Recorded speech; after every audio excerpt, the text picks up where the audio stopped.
Sociedad Fomento Educacional y Biblioteca Popular Domingo Faustino Sarmiento tiene el agrado de presentar su programa La Biblioteca en la Tele.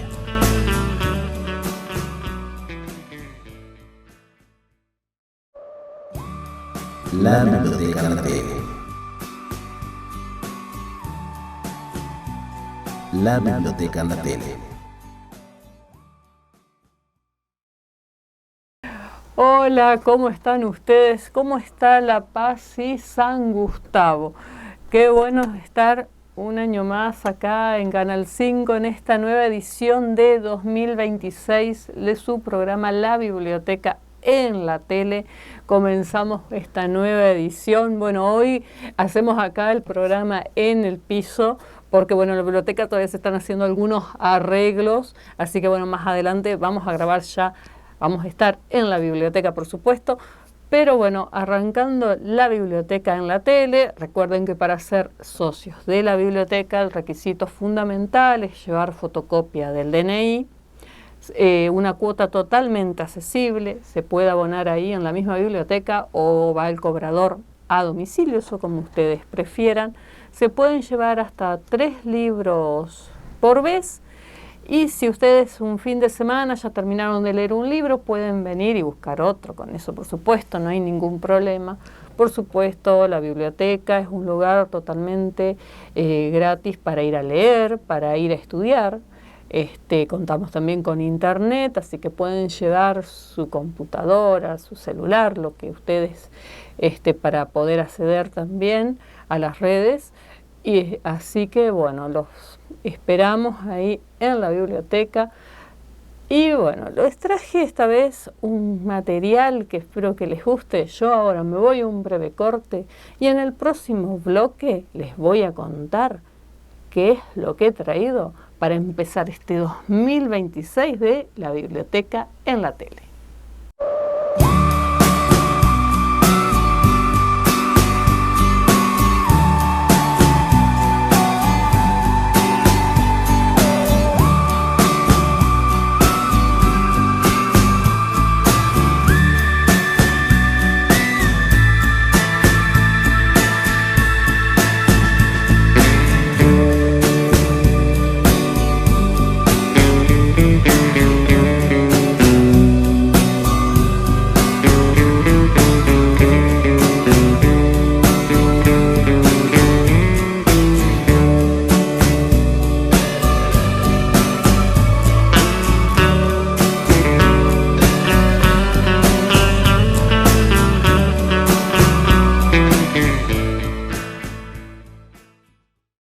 Bueno, después de esta breve pausa, me voy a poner mis lentes, como siempre digo, para poder leer bien.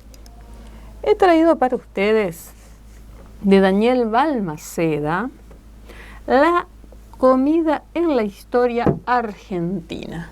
Se los estoy mostrando, La comida en la historia argentina, de Daniel Balmaceda. Les quiero leer una breve biografía. ¿Quién es Daniel Balmaceda?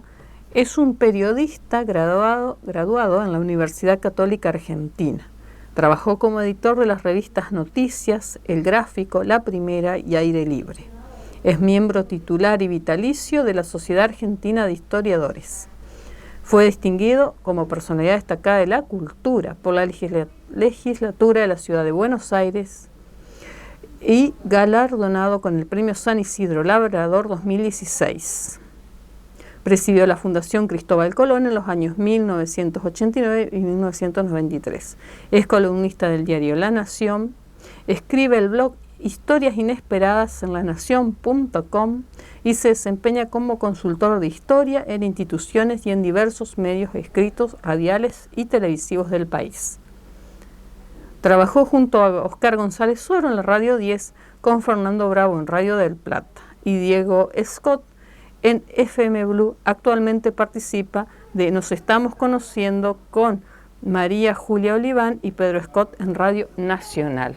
O sea, de Daniel Balmaceda, y tiene acá otros otros libros de él: Historias inesperadas de la historia argentina, Romances turbulentos de la historia argentina, más adelante podremos hablar de eso, Historias insólitas de la Argentina, Estrellas del pasado, Espadas y corazones. Y también Historia de las palabras es otro libro también recomendado de Daniel Balmaceda. Pero esto, bueno, que traje la comida de los argentinos. Y ustedes pueden ver acá que está un San Martín tomando un helado. San Martín tomaba helado. Vamos a hablar también lo que es la historia del helado. Y este libro tiene de todo acá, que he seleccionado para ustedes, pero igual se los quiero leer. La carne y el durazno, Cuchillo, pescado y limón, Las facturas del negro Pancho, La novela del durazno, El locro paso a paso. También toda la historia del locro, las milanesas con papas fritas, cómo surge esto, el chocolatín Jack, los ñoquis del 29. Bueno, yo he seleccionado varios de estos textos acá, así que vamos a empezar. Acá, esperen que tengo el clip, lo voy a sacar, porque seleccioné uno de ellos, que es San Martín tomaba helado. Y esto habla, se los quiero compartir, la historia del helado, cómo surge el helado y cómo llega acá a la Argentina. A ver, y dice de esta manera: en Persia y en China aprendieron a conservar el hielo del invierno para usarlo en el verano. Los métodos eran muy similares. Consistían en cavar pozos profundos y almacenar bloques de distintas formas y tamaños que se cubrían con lienzos húmedos o hierba seca. Los chinos se lo tomaron muy en serio. Alrededor del siglo X a.C. establecieron cosechas de hielo. Y los griegos eran consumidores de granizados. En la Atenas de Pericles se vendía nieve. El negocio del frío marchaba a buen ritmo en aquel tiempo, cuando en la India dieron un paso fundamental en el siglo IV a.C. Le agregaron sal al hielo. Con este truco lograron que se enfriara aún más, ya que la sal baja el punto de congelación.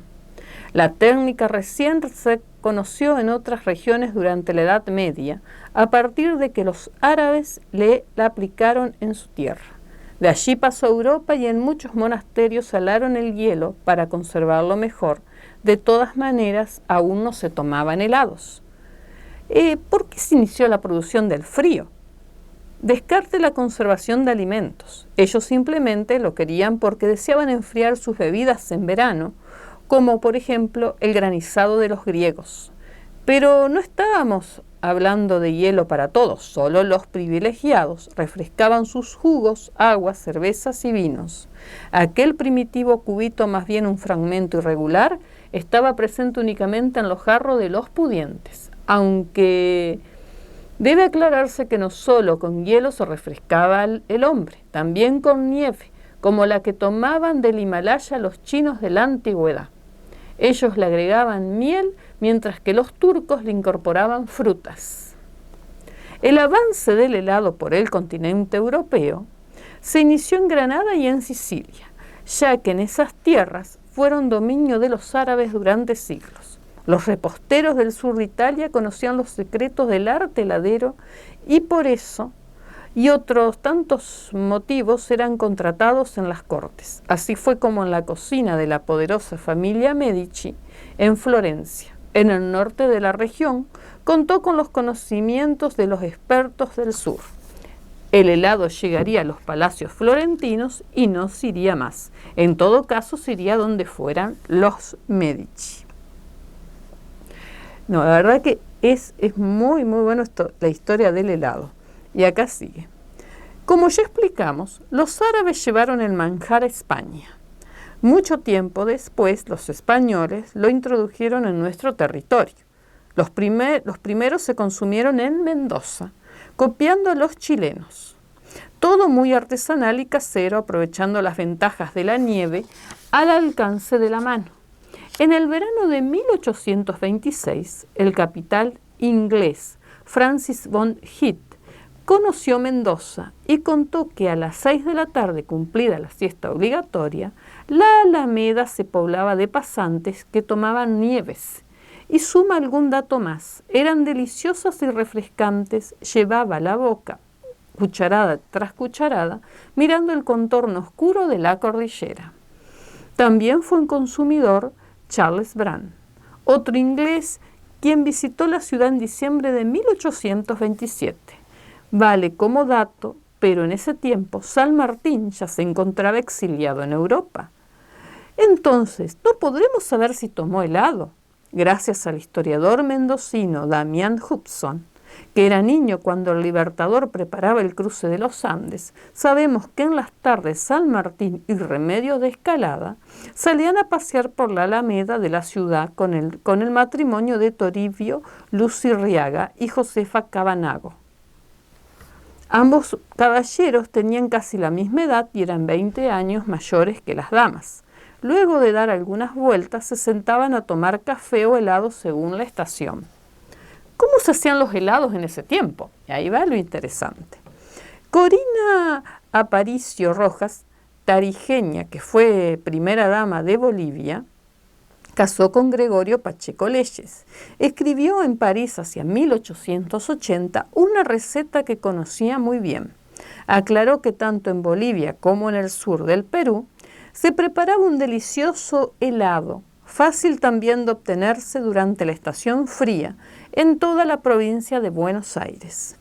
Agregó que los habitantes de las estancias pueden darse el placer de saborear diariamente en su almuerzo el más exquisito de los helados. Le llamaba helado de espuma y, según explicó, se hacía de la siguiente manera. Vean lo que era la receta. Primero, a las 5 de la mañana llenan de leche, va hasta la mitad, 2 tarros de lata o zinc iguales a los que usan los lecheros. Se les envuelve en cueros de carnero muy empapados en agua fuertemente sazonada con salitre o a falta de este sal. Colocado sobre el lomo de un caballo, se lo hace trotar 1 legua, unos 4 kilómetros, y con el mismo trote se le trae de regreso. La leche, que se habrá tenido cuidado de tapar muy bien, ajustando la cubierta del tarro, holgada en su recipiente, se sacude como el mar en borrasca, tornándose como él espuma que sube, llenando completamente el vacío del tarro, al mismo tiempo que el hielo, apoderándose de ella, acaba por paralizarla. Así, cuando después del trote, continuando de 2 leguas, llega donde se le espera con fuentes hondas preparadas a recibirle, quitado los tapones, 2 cascadas de espumas congeladas llenan los recipientes. Sazonadas con azúcar y canela, van a la mesa a deleitar el paladar de los gourmets, únicos catadores dignos de estos deliciosos manjares. Debe ser la única receta del helado en la que se necesita un caballo para un buen trote. Bueno, la verdad que interesante esta la historia del helado y cómo se hacía, o sea, hacer trotar un caballo todo ese tiempo, 4 kilómetros, para que se mezcle el hielo con la leche, bueno, algún sabor de canela o de vainilla en ese tiempo. No, es interesante esto realmente de Daniel Balmaceda. A ver, acá tengo un momento, voy a dejar acá el clip, esperen que voy a tomar agua. Bien, y ahora continuamos con otra que también elegí para ustedes. A ver, dejen que lo encuentre. Vamos a hablar del queso y el dulce. Vamos a hablar también, que acá Balmaceda recurre a esto, el postre nacional. Escribe sobre queso y dulce. El postre nacional, y se los quiero compartir. ¿Cómo llegamos a comer este postre? Y es así.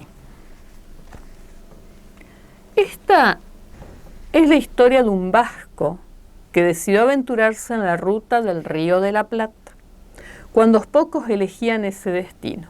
Es verdad que el escenario no era el mejor. Montevideo y Buenos Aires se sacudían en la impiedosa guerra civil que enfrentaba a blancos y colorados o a unitarios y federales. Pero el viajero Carlos Noel tampoco venía del paraíso. Los vascos habían asumido la derrota en su intento independentista de España y muchos partieron en busca de otros horizontes. Padre de un pequeño llamado Benito y viudo de Micaela de Lecuona, aunque de inmediata reincidencia en el matrimonio, Noel arribó a Montevideo en 1841 junto con su segunda mujer, Victoria Iraola. Gracias a la gestión de los dominicos de Buenos Aires, ubicados en el convento de Belgrano y Defensa, obtuvo un salvoconducto firmado por Juan Manuel de Rosas para pasar a tierra argentina. Cruzó el Río de la Plata en junio de 1842. Embarazada, Victoria se quedó en Uruguay para evitar posibles trastornos en el viaje. Nació Emilia Noel Iraola, mientras su hermano Benito Noel Lecuona también navegaba desde España para unirse a la familia. En diciembre de 1842, los cuatro celebraron la Navidad en Buenos Aires. Los Noel vivían en Defensa y Europa, hoy Carlos Calvo, en el corazón de San Telmo. Después de pasar 5 años intermediando entre la ciudad y el campo, Noel plantó bandera en un proyecto que venía madurando, como bien lo explican los biógrafos. María Susana As y Ricardo de Tito en la Confederación Argentina no había confiterías. Todo lo que se comerciaba era importado. Es necesario aclarar que originalmente las confiterías eran los negocios que surtían las confituras, es decir, dulces. La evolución social y comercial las convertía luego en confitería de despacho de bebidas. Necesarias para acompañar la degustación de confituras en el local, más adelante les quedaría el genérico de confitería a los locales para consumo sin cubiertos, masas, sándwiches, facturas, etc. Noel se propuso instalar la primera fábrica de dulces y el primer despacho específico, la confitería, ya que hasta entonces la provisión se hacía en las tiendas que por lo general ofrecían todo tipo de productos, desde ropa hasta cacerolas. A partir del 9 de septiembre de 1847, en su casa, repetimos, Defensa 993 y Carlos Calvo, comenzó a venderles confitura a los porteños. Colocó en la puerta un cartel: El Sol, fábrica de confites de Carlos Noel. El emprendedor vasco tuvo la inmensa fortuna de contar entre sus clientas iniciales a la golosa Manuelita Rosas, 30 años, hija del gobernador, y de importante actuación en el campo protocolar, ya que cumplía funciones de primera dama debido a que su madre había muerto en 1838. Para engalanar las actividades sociales que organizaba, Manuelita mandaba comprar las confituras a Noel. Esto lo llevó a contar además de buenas ventas con una promoción de primer nivel.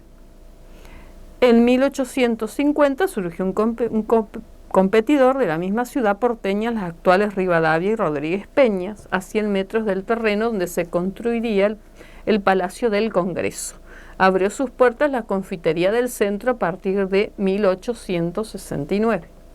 Confitería del Molino, que más tarde se mudaría a la esquina de Callao y Rivadavia. En 1852 sería el turno de la Confitería del Águila en Florida, entre las actuales Bartolomé Mitre y Perón. Mientras surgían los competidores, el hombre que endulzaba la mesa del restaurador vendía bocaditos de mazapán, turrones, panales y nidos, yemas y alfeñiques, entre otras delicias. De Tito y Asia han destacado el hecho de que Noel haya sido el precursor en cuestiones de envoltorio. A diferencia de los tenderos que entregaban los dulces importados en cucuruchos de papel, a veces papel de diario, el vasco entendió que era más elegante y higiénico que contaran con una cubierta exclusiva. Llegó al final de Rosas en el poder y ya Manuelita entre la clientela selecta, la empresa contaba con la solidez suficiente para seguir creciendo. La verdad que muy bueno. Y miren lo que sigue esto. Al morir en 1865 dejó un sólido capital a sus hijos. Con 25 años de edad, Benito tomó las riendas del negocio y generó 2 cambios importantes. Dejó de lado la marca El Sol a cambio de utilizar el apellido de la familia. También sumó un nuevo espacio. Además de la fábrica en San Telmo, compró un terreno en Barranca y lo proveyó con maquinaria moderna. En estas inversiones estaba embarcado cuando un catalán, Francisco Rumbado, hizo su aparición en el mercado, valgan las rimas, en realidad ya venía trabajando, administraba su fábrica a vapor de confites en México y Tacuari. Pero hacia 1886 incorporó una novedad, el dulce de membrillo industrial. Lo preparaban en algunas casas quienes dominaban el arte, pero no era un plato habitual porque demandaba muchas horas de cocción. Rumbado no tendría la maquinaria de Noel, pero contaba con este apreciado postre. Advertido de la demanda que generaba el producto, Noel y también otros competidores se concentró en el dulce de membrillo. En la década de 1880 el membrillo se ubicó entre los preferidos de los argentinos.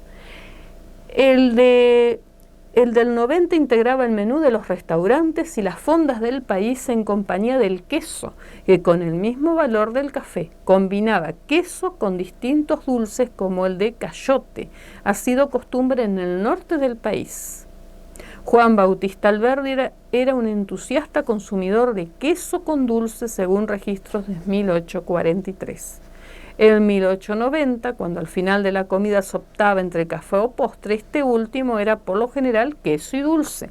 De membrillo siempre fue barato. Noel consiguió posicionarse en este rubro sin abandonar las muy buenas ventas de frutas almibaradas y de caramelos y de pastillas con sabores frutados y mentas. Pero el membrillo de Noel era imbatible. En 1910 hubo temporada en que la fábrica de San Telmo preparaba 40.000 kilos por día. Aún teniendo en cuenta que se trata de una producción estacional, el comercio de este dulce superaba todas las previsiones. Noel supo avanzar sobre un terreno clave, el de la higiene. Antes dijimos que había decidido envolver sus caramelos y confituras. En el membrillo hizo algo similar. Pasó a venderlos en latas de 1 kilo y acompañó su estrategia con publicidades en la que contrataba a un almacenero entregando la lata a Noel y a otro cortando una porción y tomándola con la mano para envolverlo en papel. Durante unos 30 años, entre 1890 y 1920, el dulce de membrillo con queso fue el campeón de las mesas argentinas. El dulce de batata de confección más compleja recién se sumaría en los años 20. Jorge Luis Borges era consumidor fanático y constante del membrillo y queso. El segundo puesto en las preferencias de los consumidores lo ocupaban los duraznos en almíbar. La popularidad del queso y dulce lo llevó a tentar el título de postre nacional. También se le decía Martín Fierro, nombre aportado por los uruguayos, o Julieta y Romeo, los tortolitos en ese orden, además del concibado vigilante. En un principio dedicado a esta combinación y luego ampliado al fresco y batata. Se han generado diversas teorías acerca de este nombre. Una de las más difundidas sostiene que el postre comenzó a servirse en un bar de Palermo que frecuentaban policías de una comisaría cercana. Más allá del anacronismo de pretender que esta combinación se inventó recién en los años 20, los filólogos sostienen que en este caso el término vigilante se relaciona con la pobreza. Se trataba de un postre ideal para los vigilantes debido a su magro sueldo. Pedir un postre vigilante era apuntar a lo más económico del menú. Bueno, la verdad que queso y dulce, el postre argentino, como también le llamamos Romeo y Julieta en Brasil, Martín Fierro en Uruguay, o Dame un vigilante acá en la Argentina. Queso y dulce de membrillo, queso y dulce de batata, el postre nacional. Bueno, la historia realmente muy, muy buena está. Y acá tengo otros para ustedes.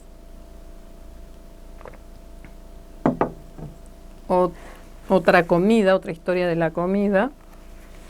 Bueno, esto es una comida que me gusta bastante y que les voy a contar. Los ñoquis del 29. ¿Cómo surge esto de hacer ñoquis los 29? ¿De dónde salió esta historia de comer? ¿Por qué se comen ñoquis los 29? Y acá se los voy a leer. Dice de esta manera: la papa llegó a Italia alrededor de 1560, aunque durante más de 200 años no la usaron para alimentarse, sino como planta ornamental. Recién iba a comenzar a cultivarse a fines del siglo XVIII, luego de que Napoleón pasara con sus tropas por las zonas del Piamonte. El ejército de Bonaparte se distinguía por la velocidad del desplazamiento. Para lograrlo debía contar con provisiones adecuadas y fáciles de transportar. La papa fue una gran aliada en Napoleón y sus hombres. Prestemos atención a la ruta del tubérculo americano en un ligero repaso de lo leído en los capítulos previos. De Perú pasó a España y de allí a Colombia, donde Francis Drake la tomó para llevarla a Inglaterra en su tercer viaje oceánico, desde donde la exportaron a Alemania, el sitio donde la descubrió el francés Parmentier, quien al volver a París difundió las bondades del alimento que Napoleón llevó a Italia. Fin del recorrido, Perú-Italia con escalas. Casi al mismo tiempo en que el general de los franceses les presentaba en el norte del territorio, unos religiosos difundían la papa en el sur de la península itálica. En 1801, los ñoquis de papa figuraban en el recetario de Nápoles. Esto se logró con la perseverancia de otro promotor del tubérculo, el monje celestino Vicenzo Conrado, quien en 1798 publicó un tratado referido a la papa, al igual que el francés Parmentier. Conrado se dedicó a resaltar las virtudes del nuevo alimento, que le calificaba de nutritivo y barato, en un tiempo en que la región buscaba un reemplazo del pan.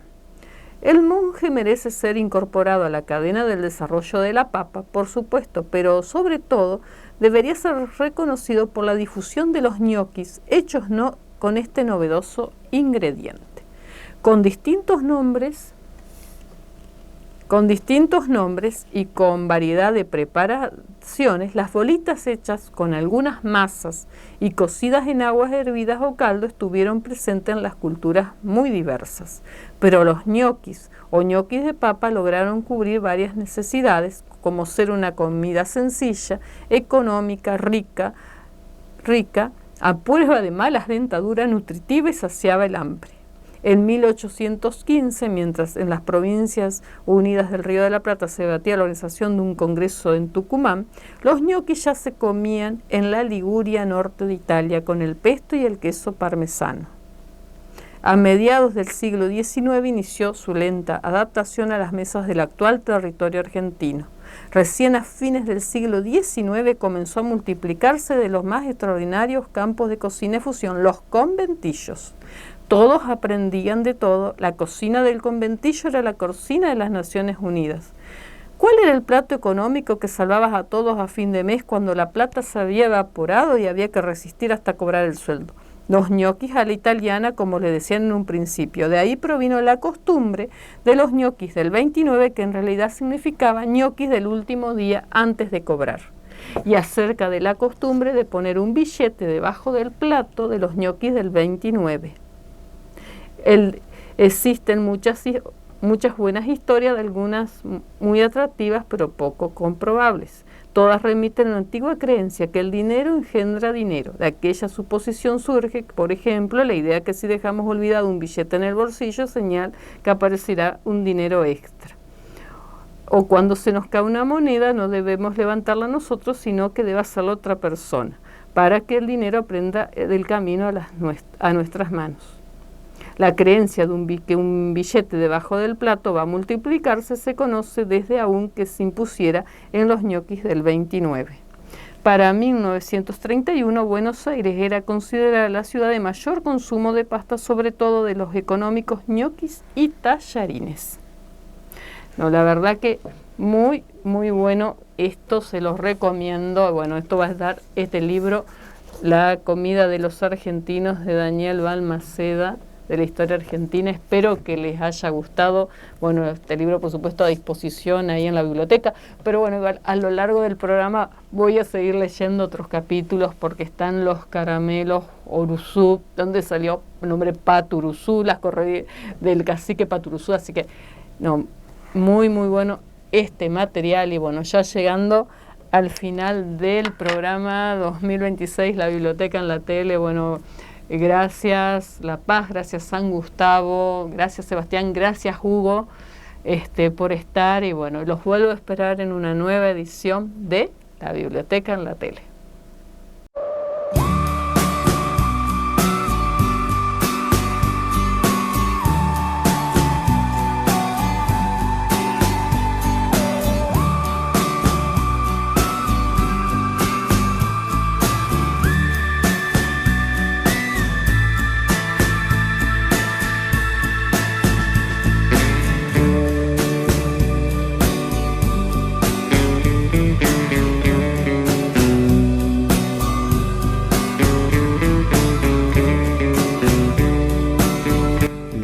Sociedad Fomento Educacional y Biblioteca Popular Domingo Faustino Sarmiento tiene el agrado de presentar su programa La Biblioteca en la Tele.